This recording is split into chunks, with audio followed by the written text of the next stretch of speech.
All right, guys, we're back, and this week we're in Norway. We're playing Krokal disc golf course, and we got the Elite Series here in Norway. Super excited to play the course. Let's check it out. So I'm just gonna warm up a couple shots. I always like to throw a couple putters first. And then warm our way up to a driver.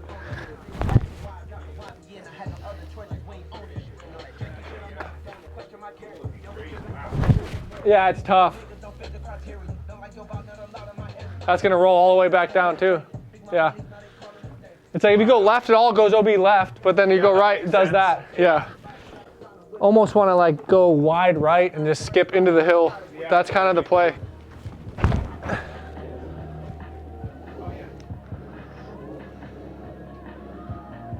Okay.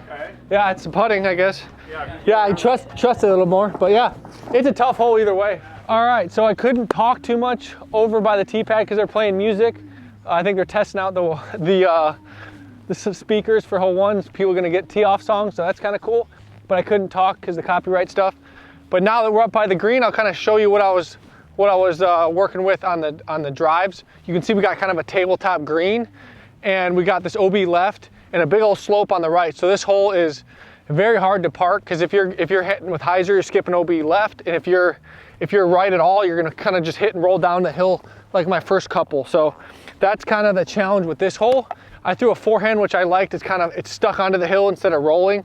But yeah, it's a tough shot. Tabletop green and easy to go off either side and not have a really good look at the basket. But I'm gonna putt a couple from this right-hand side, and that's kind of where I feel like a lot of the shots end up trickling down. Like this was just a hyzer that kind of landed back here and rolled, and it's a type of shot that you want to almost hit the flat part and skip onto the hill, because if you hit the hill, it's just going to roll back here. So that's kind of the challenge we got, and this is almost a throw instead of a putt because it's so far up the hill. So a little bit short, but I'll try one more. But yeah, really tough par 3 to start. It's not a hole you're really going to expect to throw inside the circle. Of course, we're trying to, but a lot of the looks are going to be circle 2 looks, kind of a bonus birdie hole to start the round. All right, hole 2, we got 202 meters uphill, and we got a nice headwind today as well on top of it. But it's uphill and kind of a left to right flex shot with kind of an understable distance driver. I'm going to go with one of my prototype first run generals and just kind of keep it on the ante. You see this left side slope.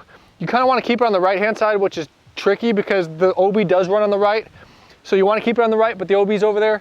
So it's kind of a tough shot to land right where you want it to. So I'm going to kind of aim at the left side tree on that fairway and throw it with a big ante and just trust my angle on this left to right kind of distance driver shot. See, that's too low. That's a good shot, just a little bit too low. See, I hit that hill and just kind of stuck there. So that's going to be a super awkward run up. I'm going to throw another similar shot, same disc. This one's a little bit more stable, and I'm going to have to force it over a little bit more just to try to hit the line right. There we go. That's way better. So that's going to turn, it's going to flex back, and it's going to be past the slope. Yeah. So I went past the slope, and now I should have a flat run up, which is what I'm looking for. All right, we're here. We're playing a practice round in Norway. It's like 7 o'clock p.m. at night, and still got light for disc golf. This is amazing. And I want to talk to you about hole 2. But yeah, you can see the slope that I was talking about from the tee pad, a side slope here, and then you got OB on the right-hand side. So it's very demanding uphill tee shot with the wind. So if you want to get nitpicky, you want to be kind of right center to have that flatter run up. If you're anywhere left, you're going to be like my first one. I threw it too low and didn't get the distance. And so I'm going to show you where my disc is, probably end up being on this hill somewhere. Oh, actually I got over the hill, so that's cool. So I got a little lucky and got past it, but if I threw it a little bit lower, I would have been a horrible run up, trying to throw uphill, trying to go forward.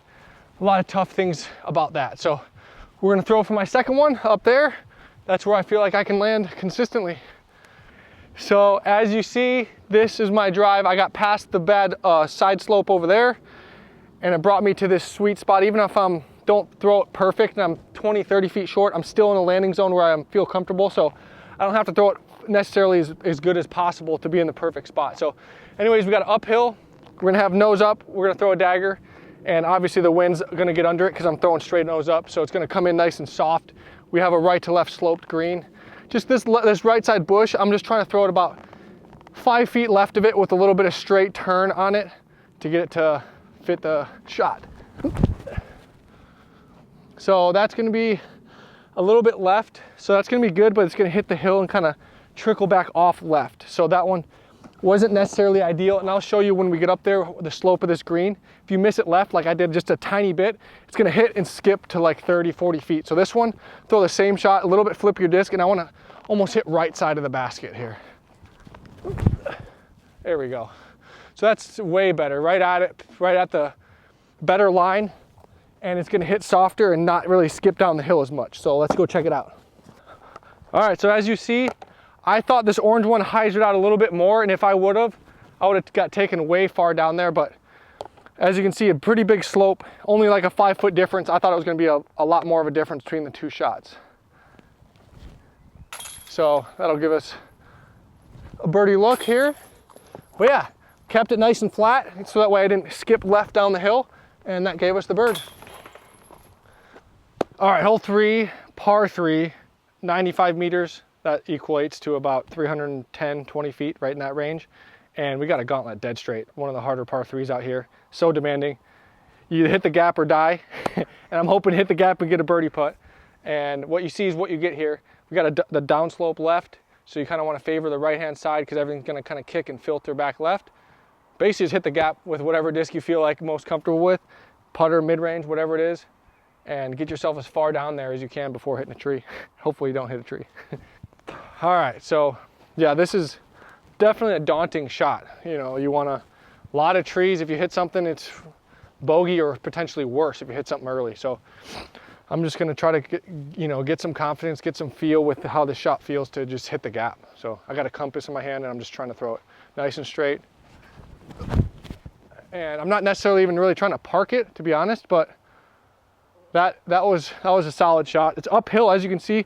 My disc, that disc normally turns over, but it went out and kind of hyzered at the end because it's that uphill slope again. A lot of times you see on these videos, you can see the grades of these hills are a lot more extreme and they affect the flight of the disc a lot more than you would think. So this hole definitely is a perfect example of that. I faded a little bit left, but I'm totally fine with it because, you know, I just want to puncture the gap, and wherever it goes from there, I'm happy with.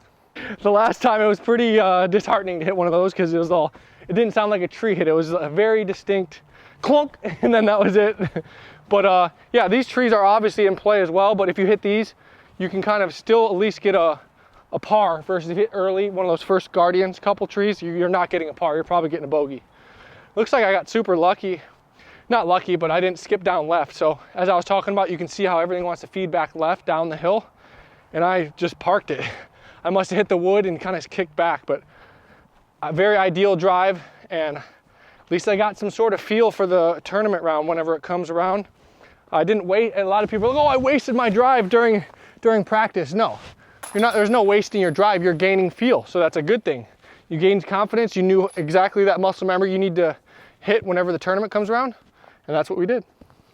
All right, hole 4, 148 meters. That's in feet. That's like almost 500 feet, right? Something like that. So it's pretty far, but it's downhill. So I'm gonna throw a mid. Just kind of throw it straight, almost over the flags. That's kind of my goal. Throw it over the flags, and I know the height is going to allow my disc to come back left. Pretty neutral flying trust. It's kind of my beat up one. So that's a little bit left, but that's kind of the side you want to err on. So it's going to hyzer. Yeah, that should be cash. That should be about 30 feet left, which is a good shot. Pretty tight offset gap. As you know, offset gaps are a little harder to hit, but I just punctured it with hyzer. The neutral disc, let it glide up a little bit, fade back. Let's hit the 30-footer down there. My first shot is pretty much exactly where I thought it was, 30 feet left. And so we're just gonna get a birdie here, and that's how you play hole 4. Trust dagger. All right, hole 5, 175 meters, par 4, kind of dogleg right, and then come S's back to the left. And I'm gonna throw a forehand, just kind of a type of hole where you don't want to get too cute with it. You only need to throw like a smooth 350, 400 foot forehand. And then this hole is really all about the upshot. So let's throw into the landing zone and then show you what the landing zone's all about. So yeah, just kind of throw, there's 3 kind of white trees. I'm throwing probably 5 feet to the right of that. And just making sure I get nice and pretty far to the right, nice and high over the OB, and that way it fades back. So that should be right in the sweet spot. And anytime there's OB like this, it's always good to kind of throw it higher. The higher you throw it over the out of bounds, the more it has a chance to kind of drift back. Because there's so much room on the right, I'm not worried about going too far right. I just want to make sure to give it enough height to where completely take the OB out of play. Even though I'm throwing over the OB, I'm giving it enough height to where it's really not into play. And yeah, that's kind of my throwing over OB tip for the day. All right, so I threw a smooth forehand hyzer over the out of bounds, a little bit closer than I wanted to the OB. I'd actually prefer to be another 20, 30 feet that way just to make sure the OB is completely out of play, but I'm just gonna throw a smooth harp. The green is fast, so I wanna make sure to land short side of the basket. Anything long of the basket, probably not a good shot because it filters down. And everything wants to skip right because this green's kind of left to right slanted. So I want to hit my disc about 20 feet to the left. See, that's going to be not good. It's going to skip too far. Sit. So that was almost went in, which was not a good shot because that skipped right down the hill. So I'm going to throw another shot here. This one's going to be a lot slower speed. Even if that one would have went in, it wouldn't have technically been a good shot, what I was going for. So I'll throw another shot here. A little softer, as you can see. It's going to hit the ground earlier and skip to it. So that's way better shot. Exact same line, exact same everything, just change the height to where I hit that upslope and kind of trickled to the basket, whereas that first one's chain high, 50, 60 feet down the hill. So it was not a good speed, not a good shot, even though it was really close to going in. I mean, it's kind of like an ace. If you're going chain high by the basket, with a basket, 10 feet from the water, and you smash the chains, I mean, it's a good ace, but at the same time, it's not a high percentage ace, we'll put it that way. So yeah, just missed the speed a little bit on that first one, and I'll show you guys when I get up there how far down the hill it's gonna be because of this side slope here. And that second one made the adjustment. Here's my look from going chain high. Felt like I missed the chains by like a couple inches, and now this is my look, right in a bush basically. But I mean, that's how fast this green is. I was chain high probably 6 inches from making it. Now I'm probably gonna end up getting a par. Let me make some miracle happen, see? So that's kind of the tough part about, getting aggressive from the fairway like that. And I'll tap this one out just to try to get the par here. But yeah, you can see this green is pretty tricky. Yeah, I got the par. I mean, the first one was just bad speed, a really good line. As you saw, it almost went in, but yeah, anything down right of the basket is death. I'd much rather be this side of the basket, a lot less slope to work with. All right, hole 6, 100 meters, about 330 feet if you're going in feet, which most of us do in the States, but go with meters because that's what they have on the T sign here. But hole 6, you got kind of a left to right bending par 3 that it's basically like a half horseshoe or like a fish hook type thing. You can see this last tree, you want to just go 5 feet past that and then start drifting pretty hard to the right. I'm going to go with a putter because I threw a mid-range yesterday and just kind of juiced it a little bit too much. But yeah, since we don't have 2 cameras today, I'm gonna kind of just try to go just past this last tree on the right with some turn, and then that's kind of gonna be my way of gauging if I threw a good shot or not.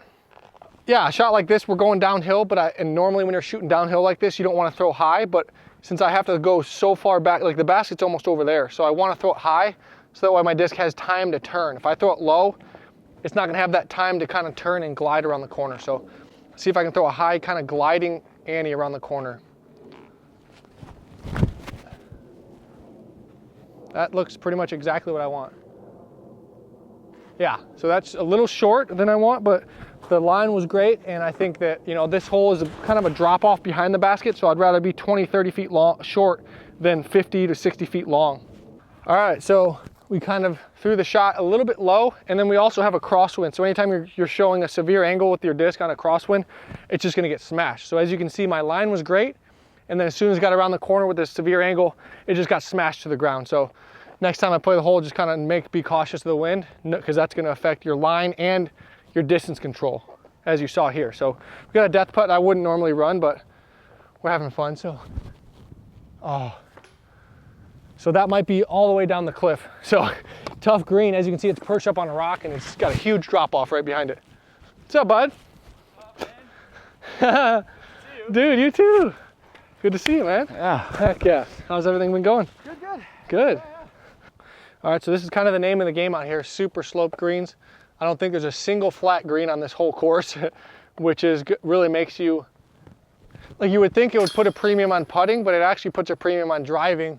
Otherwise, you're not even gonna get to a spot where you can run high percentage putts. So this was just pretty much a putt that, you know, hit the pole and then rolled all the way to 30 feet up a hill. So yeah, lots of tough, challenging greens. As you see, it's on a rock.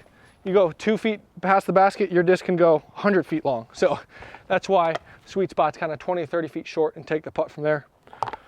So these tee pads are insane. These Europeans and Norwegians, Swedish, all these people are just so good with wood. They're making these crazy, amazing tee pads.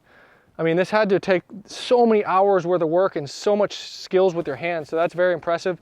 All these tee pads are very sturdy, very long, as you can see. And yeah, European tee pads are where it's at. All right, hole 7, 193 meter par 4, pretty much straight up a hill. And so you're fighting the hill the whole time. You can see the big rock right in the middle of the fairway. That's gonna be the sweet spot. You really just wanna be, I would say, 20 feet, 10 feet right of that. And that leaves you kind of a straight shot with a putter, mid-range, speed control type shot up a hill. And so that's kind of my visual. I wanna be 20 feet right of that rock, draw like a 30-foot circle, and that's where I wanna throw my drive. All right, so I'm gonna get kind of my beat up general, got a little bit of a headwind. I really just want to throw it to the right. I want to keep it to that right-hand side because I really don't want to land on those rocks. That's not a very good, fun run up.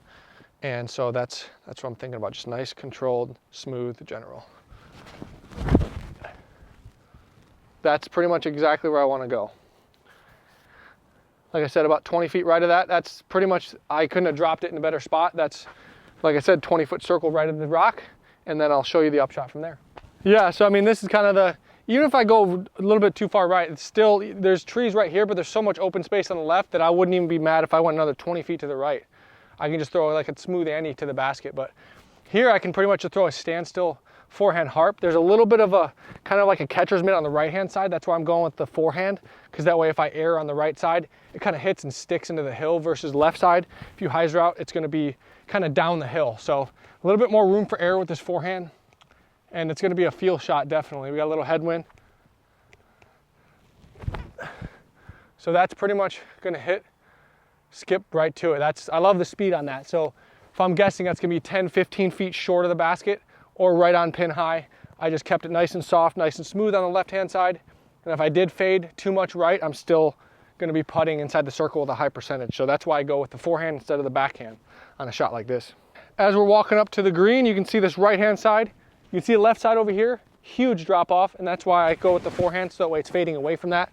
And if I go too far right, I'm in those trees, but I have kind of a backstop with that hill. So here I threw a perfect shot, 15, 20 short, and just got a nice open look. So yeah, now you can see why I kind of favor the forehand in a upshot like this. Hole 8, 240 meters. We got a dead straight tunnel with a little bit of fade on the left-hand side.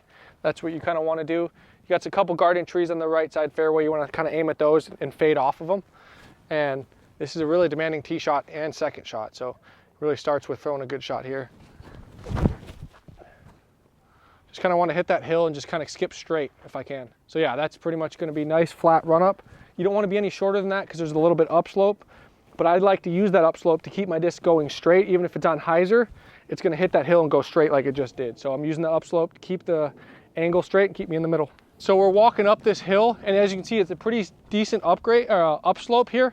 And what I'm trying to do is just basically hit this and just trickle into the middle because it kills all the speed once it hits here, and then preferably stops on top of this kind of upslope here or flat spot.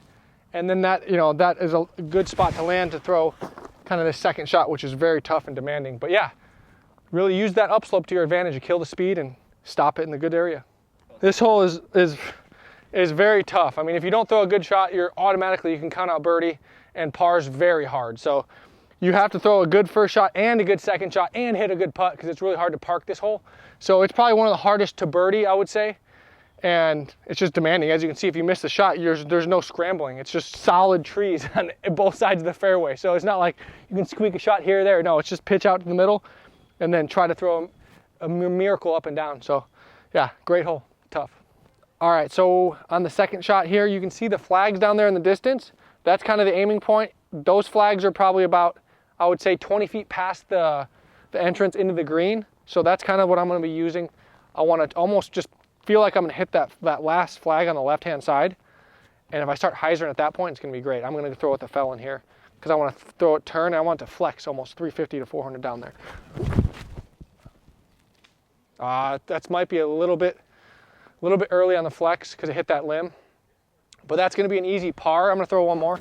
That limb kind of killed my distance, but I'm throw that sim shot just with something a little bit flippier here. There we go. That's a little early again as well, but I need to keep that over a little bit longer. Those are just gonna be chip ups for easy pars. If I wanna get that birdie, I gotta keep turning it, which is hard because you got the trees on the right-hand side blocking that turnover flex shot. So I'm just kind of bailing out a little bit early, and I'll show you, it should be an easy pitch up, but I wanna go more towards those flags if I wanna get the open look for 3. All right, so we hyzer a little bit early like you can see. The ideal gap's a little bit further right, but this isn't the worst. It's basically just kind of a long look at a 3 with a, you know, more than likely probably just a par unless we make one. Drop. Oh, just passed. And as you can see, another slope to the left-hand side here. As you can see, it fades way back down left. My other one's down there. So yeah, basically if you hyzer in early, it's not the end of the world. You can scramble something, but ideally you want to be out in that open area to the right. Just another foot and I'm all the way, who knows, probably 50, 60 feet down the hill. I almost just fell down the hill. But yeah, tough green. As you can see, once again, you can't just run these putts with no consequences. You're gonna sail and all of a sudden that 20-foot par putt turns into 50, 60 feet up the hill and you might get a bogey. So, you know, if you're not controlling your speed on the putts, it's very important out here. All right, hole 9, 85 meters uphill. We're gonna go with the mid-range on this shot because it plays more like 100 meters or like 330, 340 uphill because we got the upslope. It's really gonna slow your disc down. As you know, throwing uphill is gonna slow it down and make it go left. So we're gonna counter that by throwing a faster disc and a little bit more understable. And then we're gonna fly nice and straight down the fairway where we want. The first time through the course, I threw a putter on the shot and I landed like 10 meters short. So that's why I'm gonna upgrade to a mid-range today. So I don't have to feel like I'm throwing super hard. I'm throwing nice controlled shot with a good arm pace, but I don't feel like I'm gonna have to crush the disc to get it there. And that's why I like the mid-range over the putter. As you can see, before the basket, we got another upslope. So just like the last hole, I'm gonna use that upslope. If I wanna throw it a little bit harder, I can throw it with a little bit more hyzer and it's gonna hit the slope and kind of go straight. It's not gonna hit the slope and skip left because that's just kind of what upslopes do to your disc. So cautious of the upslope, and I know what it's gonna do once my disc hits it. Turned a little bit.